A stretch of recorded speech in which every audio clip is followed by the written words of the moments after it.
les disciples posent une question assez grave à Jésus. Mais alors, qui peut être sauvé?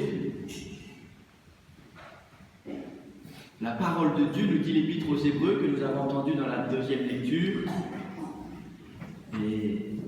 est plus coupante qu'un glaive à deux tranchants et rejoint jusqu'à la jointure des os et de la moelle, autrement dit, est particulièrement perçante pour nous percer le cœur. Alors je ne sais pas si cette question du salut de votre âme pour l'éternité vous préoccupe, mais je vous invite à vous laisser interpeller par cette question des disciples à Jésus. Mais alors qui peut être sauvé? Avec, on pourrait dire entre les lignes, cette crainte que personne n'y arrive. Qui peut être sauvé? Peut-être qu'il nous faut commencer par demander, comme dans le livre de la sagesse, dans la première lecture, la grâce du discernement, la sagesse qui nous vient de Dieu, pour bien comprendre ce que Dieu nous dit aujourd'hui.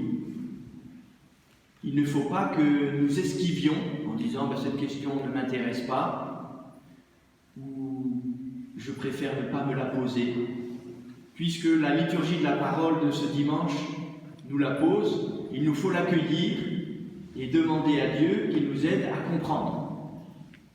Alors reprenons un peu cet épisode de l'Évangile, où si vous avez fait bien attention, il y a comme 3 dialogues qui tournent autour de 3 regards de Jésus. Jésus regarde le jeune homme et il l'aime. Et cet amour que l'évangéliste Saint Marc signale comme un fruit du regard de Jésus posé sur cet homme conclut le premier dialogue avec cette venue assez surprenante de ce jeune qui vient voir Jésus, qui accourt, qui tombe à ses genoux, ou plutôt qui tombe à genoux devant Jésus, et qui lui dit: que dois-je faire, bon maître, pour avoir la vie éternelle? Et Jésus commence par lui révéler qu'il est Dieu, à travers cette question: pourquoi m'appelles-tu bon? Dieu seul est bon. Autrement dit, tu viens à moi en accourant, tu te mets à genoux devant moi, tu m'appelles bon maître, tu reconnais, même implicitement encore, que je suis Dieu, l'égal du Père, que les Juifs connaissent bien depuis longtemps dans l'Ancien Testament. Et Jésus de continuer à dialoguer avec ce jeune homme en le renvoyant simplement au commandement de l'amour du prochain. Et il lui récite le commandement, sans parler de Dieu, simplement de l'amour du prochain. Ne pas tuer, c'est assez élémentaire. Ne pas mentir, ça a l'air moins élémentaire, en fait ça ne l'est pas moins, etc., etc. Pareil pour l'adultère, c'est assez élémentaire. Et le jeune homme dit: tout ça je l'ai bien fait. Jésus l'aime, il aime la bonne volonté. Vous qui êtes ici à la messe, je ne sais pas si vous êtes venus en courant, peut-être que tout à l'heure, si la santé vous le permet, vous vous mettrez à genoux, vous aussi, en adoration devant l'Eucharistie, qui est la présence réelle, vivante de Jésus. Jésus vous regarde, Jésus vous aime. Vous êtes là par pure bonne volonté, personne ne vous a forcé. Même si l'Église insiste sur le côté essentiel de la messe du dimanche, ce n'est pas pour vous forcer à quoi que ce soit, de toute manière on n'a aucun moyen de coercition, c'est pour insister précisément sur le caractère vital pour notre âme de notre rencontre communautaire avec Dieu, Père, Fils et Saint-Esprit. Et donc nous accourons à Jésus. Jésus nous aime. Le drame de l'histoire, c'est que Jésus dit à ce jeune homme: il te manque une seule chose. Et vous avez bien fait attention, cette chose manquante n'est pas complètement accessoire, puisqu'il s'agit de tout quitter pour suivre Jésus. Va, vends ce que tu as, donne-le aux pauvres, tu auras un trésor dans le ciel, puis viens, suis-moi. Et le jeune homme s'en alla tout triste. La bonne volonté ne suffit pas pour être avec Jésus, ou plutôt, et là vous avez un deuxième dialogue qui s'engage et un deuxième regard de Jésus. Jésus regarde autour de lui et il dit à ses disciples, comme il sera difficile à un riche d'entrer dans le royaume de Dieu. Il est plus facile à un chameau de passer par le trou d'une aiguille qu'à un riche d'entrer dans le royaume de Dieu. La bonne volonté ne suffit pas, il faut être pauvre. Qu'est-ce que ça veut dire? Ça veut dire que ce jeune homme riche, bien qu'il ait bien commencé, on pourrait dire, il avait une mauvaise vision du ciel. Il ne le recevait pas comme un cadeau de Dieu, comme une grâce, mais comme une récompense due à sa bonne conduite. Je ne sais pas si vous connaissez Gad Elmaleh, qui dresse le portrait du blond. Vous savez, le blond qui fait tout parfaitement. Même son sandwich, il ne déborde pas quand il mord dedans. Eh bien, le jeune homme riche, là, il s'est fait une vie éternelle de blond. Tout bien. J'ai la bonne note, j'ai la meilleure note à toutes les cases. Et il vient voir Jésus pour s'assurer qu'il a bien toutes les bonnes notes. Et malheureusement, il en reste là.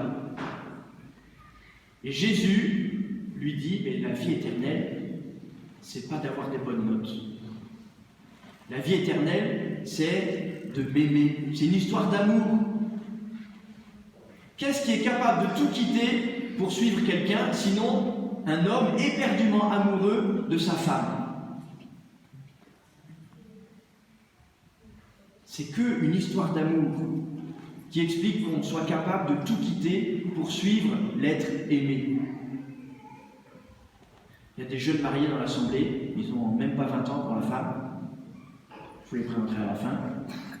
Ils ont tout quitté pour être ensemble pour toute leur vie, parce qu'ils s'aiment. Ils sont mariés samedi dernier. Le jour des saints anges gardiens, donc il y a les saints anges qui veillent sur eux. Est-ce que vous avez déjà éprouvé cet amour fou qui vous fait envisager de tout quitter pour suivre la personne que vous aimez? Eh bien, Jésus réclame cet amour. Il ne veut pas qu'on coche les cases. Il veut que nous l'aimions. Et bien sûr que les apôtres sont déconcertés. Et c'est Saint Pierre qui va avoir l'honnêteté, la simplicité de dire à Jésus, mais nous, Seigneur, nous avons tout quitté pour te suivre. Et Jésus lui dit, eh bien Saint Pierre, toi tu as le chemin, tu as pris le chemin de la vie éternelle. Tu as quitté des parents, des enfants, une terre, pour me suivre. Tout ce que tu as quitté, tu l'auras finalement dès maintenant au centuple, avec des persécutions, il est vrai, et la vie éternelle. Alors, frères et sœurs, nous ne sommes pas tous appelés à une vocation dans le célibat consacré, et je peux vous dire que c'est une grâce.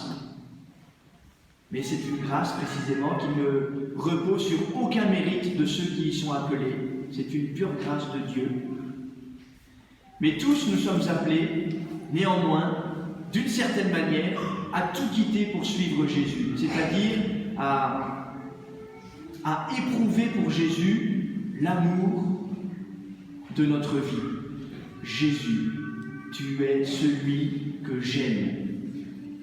Jésus, tu es le Fils de Dieu qui est venu sur terre, qui s'est livré pour moi sur la croix, par amour pour moi, et je veux répondre à ton amour. Alors, frères et sœurs, que la parole de Dieu, qui est plus coupante, plus tranchante qu'un glaive à deux tranchants, nous touche le cœur et renouvelle en nous notre amour de Jésus.